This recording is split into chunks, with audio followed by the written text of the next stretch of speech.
Welcome students. As all of you know that your examinations are not far away, so considering that I have started a new series of lectures, these lectures shall be revision lectures of what you have already studied. So far as the unit first is considered, it deals with the pollution, that is the air and noise pollution. So this is the first unit in which you are going to discuss about the air pollution and the noise pollution. Let us see how the chapter begins in your book. First we will study about the introduction. As here is mentioned that environment of an organism includes living and non-living factors. As you have already studied in class 11th that there are two factors in the environment, that's abiotic factor and biotic factor.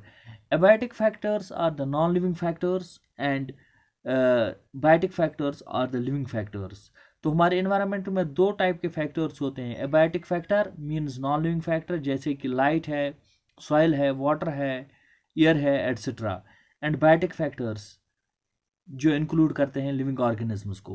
Living organisms include plants, animals and micro organisms. जो इसमें फिर living organisms आते हैं, अगर उनकी हम बात करेंगे तो लिविंग ऑर्गेनिज्म जो इनमें आते हैं वो प्लांट्स, एनिमल्स और माइक्रोब्स आते हैं.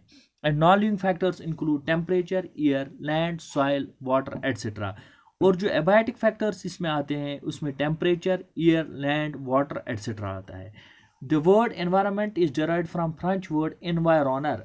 जो एनवायरनमेंट वर्ड है उसको फ्रेंच वर्ड एनवायरनर से डिराइव किया गया है. तो ये एनवायरनमेंट जो वर्ड है, एनवायरनमेंट, इसको हमने लिया है एक फ्रेंच वर्ड से, दैट इज एनवायरनर. और एनवायरनर का लफ्जी माने क्या है? इट मीन्स टू एनसर्कल, किसी को सराउंड करना, टू सराउंड. तो इसका मतलब ये यहाँ पे इस कंटेक्स्ट में टर्म इस्तेमाल की गई है कि एक ऑर्गेनिज्म की सराउंडिंग में क्या आता है उसको हम एनवायरनमेंट कहते हैं. The earth is the only planet known to support life as you know it. आप जानते हैं कि सिर्फ आज तक हमने सिर्फ एक ही जगह पे लाइफ देखी है, वो देखी है on planet earth. Environment can be defined in a number of ways such as environment is the sum of all social, economical, biological, physical, or chemical factors which constitute the surroundings of man, who is both creator and molder of his environment. तो यहाँ पे एक simple एक definition दी गई है आपको environment के बारे में. एनवायरनमेंट में वो सारी चीज़ें आती हैं, चाहे वो सोशल हो, इकोनॉमिक हो, बायोलॉजिकल हो, फिजिकल हो या केमिकल फैक्टर्स हो, जो एक ऑर्गेनिज्म को सराउंड करती है. एक ह्यूमन बीइंग की अगर बात करेंगे, ह्यूमन बीइंग के एनवायरनमेंट की, तो जो एक ह्यूमन बीइंग को सराउंड करती है. तो इसके बाद environment refers to the sum total of conditions which surround man at a given point in space and time. तो वो सारी सराउंडिंग जो एक इंसान को एक ख़ास मखसूस वक्त पे, एक ख़ास मखसूस जगह पे सराउंड करती है, उन सारी चीज़ों को एक ह्यूमन बीइंग का एनवायरनमेंट कहा जा सकता है. Environment is collection of all conditions, influences and objects that effect the development of living beings. तो एनवायरनमेंट क्या है? एनवायरनमेंट कलेक्शन है उन सारी चीज़ों की जो एक लिविंग बीइंग को सराउंड कर देती हैं. डॉगलस एंड हॉलैंड ने टर्म एनवायरनमेंट को इस तरीके से डिफाइन किया है. The term environment is used to describe in the aggregate all the external factors, influences and conditions which effect the life, nature, behaviour and growth, development and maturity of living organism. वो सारी चीज़ें जो एक organism की behaviour, एक organism की life, एक organism की ग्रोथ, एक ऑर्गेनिज्म के डेवलपमेंट पे अपना असर डालती हैं, वो सारी चीज़ें एनवायरनमेंट में आती हैं. As per definition given in environmental protection act of 1986, environment is defined as sum total of water, air, land, interrelationships that exist among them and with the human beings, other living organisms and properties. तो ये definition है जो environmental protection act के ज़रिए आपने 1986 में discuss की हुई है. सो एनवायरमेंटल पोल्यूशन. अब हम आते हैं अपने टॉपिक पे जिसको आप कहते हैं environmental pollution. So we shall be now discussing about the environmental pollution. अब हम एनवायरमेंटल पोल्यूशन के बारे में बात करेंगे. तो एनवायरमेंटल पोल्यूशन क्या होता है और एनवायरमेंटल पोल्यूशन के टाइप्स क्या है, we shall be discussing about these very factors. So environmental pollution जो है pollution is introduction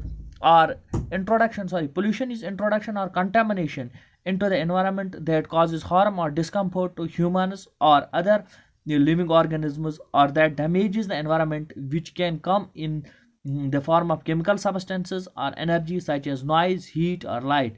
Pollutants can be naturally occurring substances or energies but are considered contaminants when in excess of natural levels.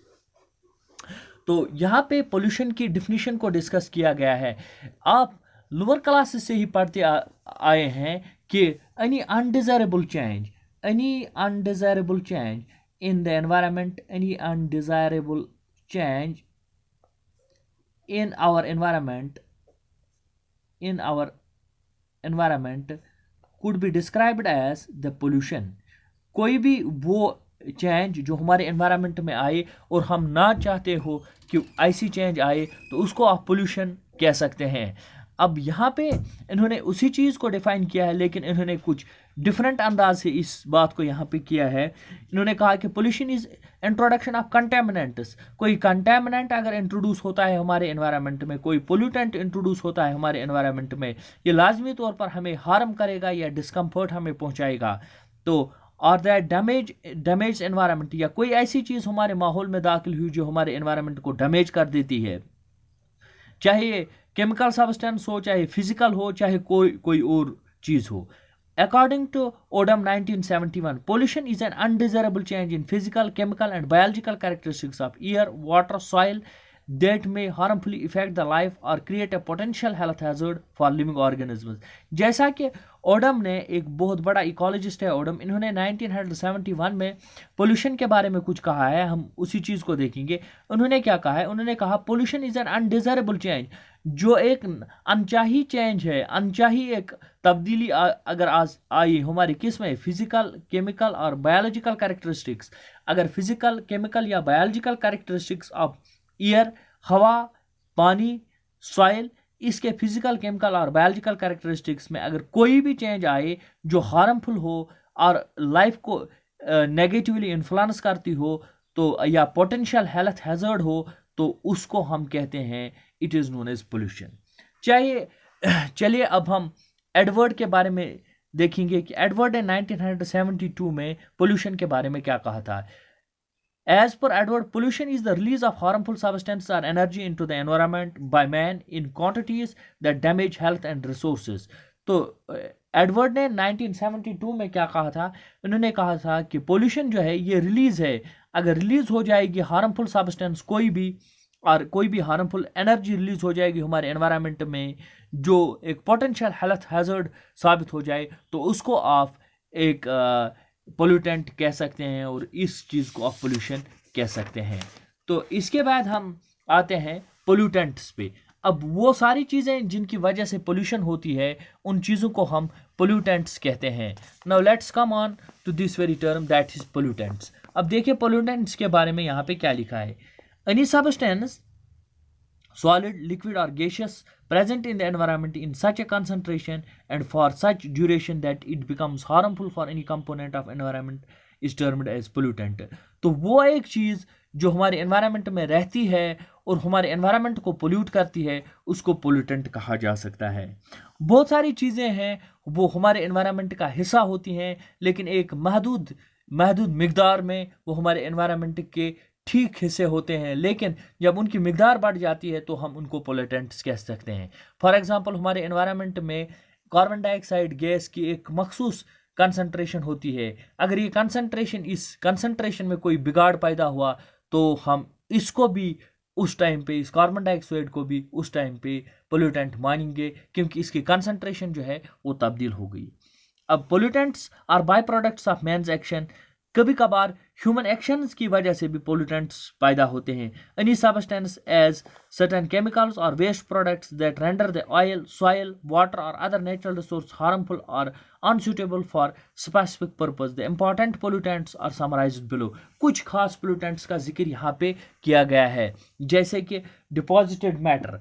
यहाँ पे deposited matter suit, smoke, टार, dust और domestic waste के बारे में कहा गया है। इसी तरीके से गैसेस हैं carbon monoxide CO, nitrogen oxides, sulphur oxides, halogens जैसे क्लोरीन, ब्रोमीन और आयोडीन, ये भी वो गैसेस फॉर्म्स हैं जो पोल्यूटेंट्स मानी जाती हैं। मेटल्स की अगर बात की जाए, लेड, जिंक, आयरन और क्रोमियम, ये भी पोल्यूटेंट्स के दायरे में आते हैं। इंडस्ट्रियल पोल्यूटेंट्स में benzene, ether, acetic acid, cyanide compounds आते हैं। एग्रीकल्चरल पोल्यूटेंट्स में पेस्टिसाइड्स, हर्बिसाइड्स, फंजासाइड्स और फर्टिलाइजर्स आते हैं।